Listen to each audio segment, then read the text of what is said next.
हम इंसान इस धरती पर कहां से आए? कैसे थे हम इंसानों के पहले पूर्वज? आखिर इतिहास की वो कौन सी घटना थी जिसने इंसानों को जन्म दिया? इंटेलिजेंस का जन्म कैसे हुआ? किसने नग्न घुमक्कड़ इंसानों को कपड़े पहनना सिखाया, बोलना सिखाया? कैसे अंतरिक्ष ने धरती पर लाइफ का बीज बोया? दोस्तों, आज से 3.5 अरब साल पहले पृथ्वी पर एक ही प्रकार की लाइफ थी, यानी सिंगल सेल लाइफ। लेकिन अरबों सालों के थपेड़े खाते हुए आज करोड़ों स्पीसीज धरती पर मौजूद है। हम इंसान 37 खरब से भी ज्यादा बैक्टीरियाज की कॉलोनी है। लेकिन इन करोड़ों स्पीसीज से अलग है हम इंसान, जिसमें भाषा और संस्कृति भी मौजूद है। ऐसे में इतने कॉम्प्लेक्स इंसान की उत्पत्ति कैसे हुई? वो सब चीजें जो हमें इंसान बनाती है, आखिर कैसे नेचर से हमें मिली? कैसे अरबों साल के विकास क्रम ने जीवन को एक नई दिशा दी?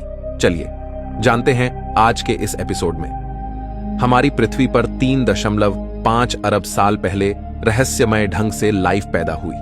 उससे पहले पृथ्वी पर लाइफ का कोई नामो निशान नहीं था, यानी इसकी उत्पत्ति से लेकर 1 अरब साल तक पृथ्वी लाइफ से सूनी थी। पृथ्वी पर कॉन्शियसनेस पैदा ही नहीं हुई थी। 1 अरब साल तक पृथ्वी अनकॉन्शियस थी, लेकिन 3.5 अरब साल पहले कुछ ऐसा हुआ जिसने पृथ्वी पर एक ग्रेटेस्ट शो को जन्म दिया। उस शो का नाम है एवोल्यूशन। जब से लाइफ पैदा हुई तब से लेकर अब तक प्राकृतिक आपदाएं हमेशा से लाइफ की दुश्मन बनी रहीं, और यही कारण है कि 5 बार प्रलय ने लाइफ को खत्म करने की कोशिश की, लेकिन लाइफ हमेशा सरवाइव करती गई। न सिर्फ सरवाइव, बल्कि कॉम्प्लेक्स फॉर्म में विविध प्रकार के जानवर धरती पर पैदा होते चले गए। शुरुआत में जन्मी सिंगल सेल बैक्टीरिया लाइफ की सबसे सिंपल फॉर्म थी, और धीरे धीरे नेचर ने इसे कॉम्प्लेक्स बनाना शुरू किया। अरबों सालों में लाइफ समुद्र से भूमि पर और भूमि से आसमान में कदम रखने लगी। इन अरबों सालों में इंसान का कोई नामो निशान नहीं था। आज से 65 मिलियन साल पहले डायनासोर्स जैसी प्रजाति का भी अंत हो गया था। डायनासोर्स के युग का अंत होने के बाद अब धरती पर मैमल्स का राज होना बाकी था। मैमलियंस धरती पर मौजूद सभी स्तनधारियों और इंसानों के पूर्वज थे, जो साइज में चूहे के जितने छोटे थे। लेकिन नेचुरल सिलेक्शन और एवोल्यूशन के चलते मैमल्स की भी कई अलग अलग प्रजातियां पैदा होने लगी। डायनासोर के मरने के बाद अब धरती मैमल्स के लिए खुला मैदान थी। जो मेमल्स डायनासोर के डर से बिलों में छुप कर रहते थे, वे अब बेखौफ घूम सकते थे। अब वे दिन दहाड़े एक नए एनवायरनमेंट में रहने लगे। अब मैमल्स ने अपनी आजादी का फायदा उठाकर अलग अलग वातावरण में रहना शुरू किया। इस वजह से नेचुरल सिलेक्शन के चलते मैमल्स भी कई प्रकार के जीवों में विकसित होने लगे। लेकिन दोस्तों, डायनासोर अभी पूरी तरह नहीं मरे थे, बल्कि उड़ने वाले डायनासोर की कई प्रजातियां अभी भी सरवाइव कर गई थीं। पर बदलते मौसम और वातावरण की वजह से वे भी धीरे धीरे बर्ड्स में इवॉल्व करने लगे। इन मैमल्स को विचित्र प्रकार के जीवों में तब्दील होने में अगले करोड़ों साल लगे, जहां मैमल्स इवॉल्व होते होते प्राइमेट में तब्दील हुए। इन्हीं प्राइमेट से आगे चलकर इंसान की उत्पत्ति होनी थी।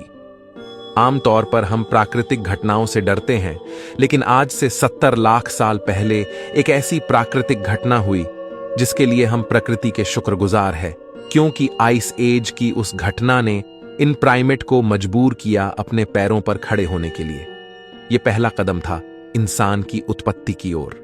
इसी के साथ उस समय अफ्रीका में पैदा हुए ऊंचे ऊंचे पहाड़ों की वजह से अफ्रीका के उमस भरे जंगल धीरे धीरे सूखे और ठंडे पड़ने लगे। ऐसे में पेड़ों पर कूदने फांदने वाले प्राइमेट्स के लिए एक बड़ी परेशानी हो गई। अब बड़े पेड़ों की तादाद कम होने लगी और उनकी जगह घास ने ले ली। अब नेचर के इस खेल ने इन प्राइमेट को मजबूर किया कि वे 2 पैरों पर चले, ताकि वे दूर तक देख पाएं और खाने की तलाश कर पाएं। दोस्तों, इस वजह से जो प्रजाति बंदरों से अलग हुई वो थी होमिनिड्स। यहां से नेचर ने इंसानियत का बीज बोना शुरू कर दिया था, लेकिन इसकी फसल उगने में अगले 70 लाख साल बाकी थे। होमिनिड्स के अलग होने पर सबसे पहले इवॉल्व होने वाली स्पीसीज का नाम था सहेलांथ्रोपस। इन्हें देखकर बंदरों जैसी ही फीलिंग आती थी, लेकिन बदलते एनवायरनमेंट ने इस फीलिंग को भी बदल दिया। अगले कई मिलियन सालों में सहेलांथ्रोपस पेड़ की शाखाओं की तरह अलग अलग ब्रांचेस में इवॉल्व हुए, जैसे आर्डिपिथेक्स, ऑस्ट्रेलोपिथेक्स, पेरांथ्रोप्स और अंत में फाइनली होमो, जो लगभग 24 लाख साल पहले उत्पन्न हुए थे। पर इन मिलियन सालों के विकास क्रम में जीवन के इस पेड़ की बाकी सभी शाखाएं टूट गई यानी एक्सटिंक्ट हो गई, और बची एक शाखा यानी होमो, यानी जिससे हम निकलने वाले थे। समय के साथ इनका दिमाग भी बड़ा हो रहा था। 30 लाख साल पहले ऑस्ट्रालोपिथेकस ही इंसानों की वो पहली स्पीसीज थी जिसने पत्थरों को काटकर हथियार की तरह इस्तेमाल करना सीखा। इसी वजह से ये शिकार में काफी होशियार थे। मांस खाने की वजह से इन्हें सभी न्यूट्रिएंट्स की पूर्ति होने लगी, और यह एक मुख्य कारण बना इनकी इंटेलिजेंस के बढ़ने का, क्योंकि अब इनके दिमाग का साइज बढ़ने लगा। इस तरह आज से तकरीबन 20 लाख साल पहले होमो जीनस की उत्पत्ति हुई, और इस जीनस की पहली स्पीसी थी होमो हैबिलिस यानी हैंडीमैन, जिसने पत्थर के औजारों को और मॉडिफाई किया। वहीं होमो जीन्स में एक और स्पीसी पैदा हो रही थी, वह थी होमो इरेक्टस, जो आज से करीब 18 लाख साल पहले अस्तित्व में आए। ये वो पहली स्पीसी थी जो 2 पैरों पर सीधा खड़े रह सकती थी। अपने पैरों पर खड़े होकर इसी स्पीसी ने नेचर की जिम्मेदारी को संभाला, और इन्होंने सबसे पहले आग को कंट्रोल करना सीखा। यानी हम कह सकते हैं कि आग का आविष्कार आज से 18 लाख साल पहले हुआ। लेकिन अपने आप आग की खोज कैसे हुई? दोस्तों, वैज्ञानिकों के अनुसार यह संभव हो सकता है कि प्राकृतिक घटनाओं जैसे बिजली कड़कना या सामान्य घटनाएं जैसे चकमक पत्थर का नेचुरली आपस में टकराना, जिसे देखकर एक क्यूरियोसिटी जगे कि आखिर ये नई चीज क्या है। अब दिमाग तो इनका बढ़ ही रहा था, ऐसे में क्यूरियोसिटी भी बढ़ रही थी। होमो इरेक्टस और अन्य प्रजातियों को जानवरों का शिकार करना या उससे बचने के लिए एक नई चीज मिल गई थी, वो थी आग। जानवर जो आग से डरते हैं, और इसके प्रयोग से होमो इरेक्टस को एक एडवांटेज मिला कि वो आग का प्रयोग कर खाना भी पका सकता है और जानवरों को भगा सकता है। पके हुए मांस को खाने से उनका शरीर उसे सही से पचा सकता था। इस वजह से इनका दिमाग और अधिक विकसित होने लगा। अब यही ट्रेंड बाकी होमो स्पीसीज ने भी कॉपी कर लिया और उसे यूज लेने लगे, जिससे बाकी इंसानों की स्पीसी का भी दिमाग विकसित होने लगा। इस तरह इवोल्यूशन के चमत्कार से 3 लाख साल पहले 2 सबसे बुद्धिमान स्पीसीज पैदा होती है, यानी होमो निएंडरथलेंसिस और होमो सेपियंस।